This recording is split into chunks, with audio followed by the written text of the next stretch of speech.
శ్రీకృష్ణుడికి 16,000 మంది గోపికలు అంటారు. 16,000 మంది గోపికలు కాదండి, 16,108 మంది భార్యలు కృష్ణుడు. పెళ్ళైన బంధం అంటే ఇంకొకలా చూస్తారు కదా. ఓకే, అయితే what is the wrong thing? కృష్ణుడు 16,108 మందిని పెళ్లి చేసుకుంటే అందులో వచ్చిన తప్పేంటి?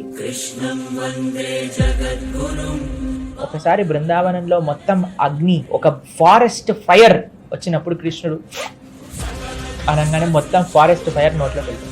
కాళీయుడు అనే ఒక సర్పం పైన ఆయన డాన్స్ చేశాడు. 7 రోజులు 7 రాత్రులు గోవర్ధనం అనే ఒక 21 మైళ్ళు, ఇప్పుడు మనం చూస్తే కిలోమీటర్లు ఉండే గోవర్ధన పర్వతాన్ని ఎడమ చేతి చిటికని వేలి పైన నించొని ఆయన ధరించారు. పరమాత్మతో కంపేర్ చేసుకోవాలి అని అంటే ప్రతి ఒక్క విషయంలో కంపేర్ చేసుకోవాలండి. కేవలం 16,108 మందితో మాత్రమే కంపేర్ చేసుకోకూడదు.